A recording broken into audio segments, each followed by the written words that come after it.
Jim Carey is making news on his Twitter account because that's what celebrities do. They make news on their Twitter account. Well, why aren't we making news on our Twitter account?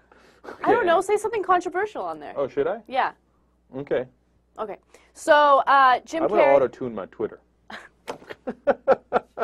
Can I do that? Is that possible? The whole auto-tune... I tweeted it out. Sorry. We should have an auto-tune button on your sound effects machine. Oh, we got to do something because this isn't cutting it. But anyway, go ahead. Okay, so he gave commentary about Tiger Woods and Elin and their whole cheating fiasco.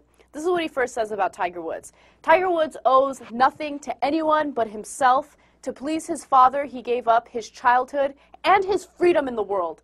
That's enough. All right, Jim, bring it down. Yes. Bring it down, okay? Oh, that poor Tiger, poor man. Yeah. I'm sure he's a tortured soul. To please his father, he became a grotesquely rich man. Right. A multi-millionaire, one of the best-known people in the world, and then got to have sex with apparently 827 girls just while he was married. Okay. He did that to please his father when he was young. What more do you want from this guy? All right, but Jim Carrey's just getting warmed up. Yes. He also has words for Tiger's wife. Yes, then he talks about Elin. This is what he says. No wife is blind enough to miss that much infidelity. Elin had to be a willing participant on the ride for whatever reason, kids, lifestyle. Oh, willing participant. Oh, we got a Twitter controversy. Twitter controversy. Okay. All right, that seems kind of harsh. What do you think? That does.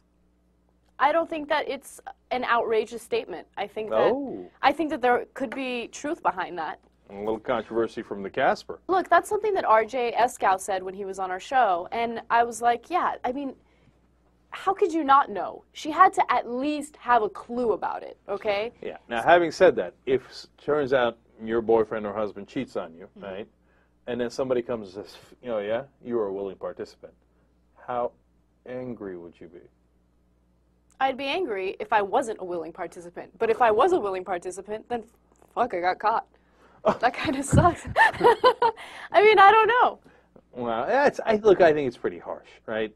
And everybody tells sweet little lies to themselves. You know, like I talked a lot about Elaine Chao and Mitch McConnell in the first 2 hours of the show today, right? And they collect all this money for their campaigns and for their family, etc. And then they take actions which lead to people dying in coal mines, etc. Now, how do they live with themselves? They don't think, I killed coal miners, yes, but I got paid $200,000 by the Heritage Foundation. That's awesome. No, they tell themselves sweet little lies, right? It's perfectly normal. And they say, oh, no, I'm making the country more efficient. You know, I'm creating more jobs, blah, blah, blah, blah, right? And so I'm sure Elin told herself sweet little lies. No, he's out playing golf. He's doing this. He's doing that. And since he's a golfer, you know, and he's away a lot, it's pretty believable. You know, I mean, how do you know while he's at Pebble Beach that he's hitting every Perkins waitress, you know, in the 3-mile area? It's hard to know sometimes. So, look, I think it's too harsh to blame the wife. Way too harsh. I don't think that he's blaming her. I don't see that as blame. Yeah, I mean, he's saying, not that she had it coming, that's too harsh, but that she must have known. And I think that's too much of an assumption. That's why? It's okay, it'd be just as much of an assumption because when this broke, we all said, oh, really? You mean one of the most recognizable athletes in the world? We didn't know he was cheating. How come she doesn't have a brain either? How come she can have that knowledge that we have and we're not even living with the guy? No, but think about this, JR. I hear you, but look, you have to have some degree of trust in a relationship, otherwise it's not going to work. You can't be up the guy's ass, right? So if I was married to him, which would be a funny scenario, I'd be thinking every time he's away, is he cheating on me? But that can drive you crazy, right? And so at some point you got to let it go and hope he's not. That's why, you know, I'm sympathetic. That's how you become a willing participant. Because you go, well, I know the nature of a professional athlete. Even though it's golf, even though it's different type of, you know, cloud over it. It's a white cloud over it.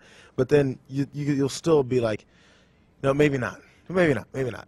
And it's not an egregious thing or horrible thing to do, but you know the lifestyle. No, I hear you, JR, but then your conclusion becomes the same as always, which is don't get married, right? I mean, don't get married to a star athlete. He will, you know, 98% chance of cheating on you. Or maybe some people can marry a star athlete, and then these women are just like, I'm okay with it. You should go into it being ready to be in an open relationship. Those are the type of people that need to marry. That's Like all. Monique.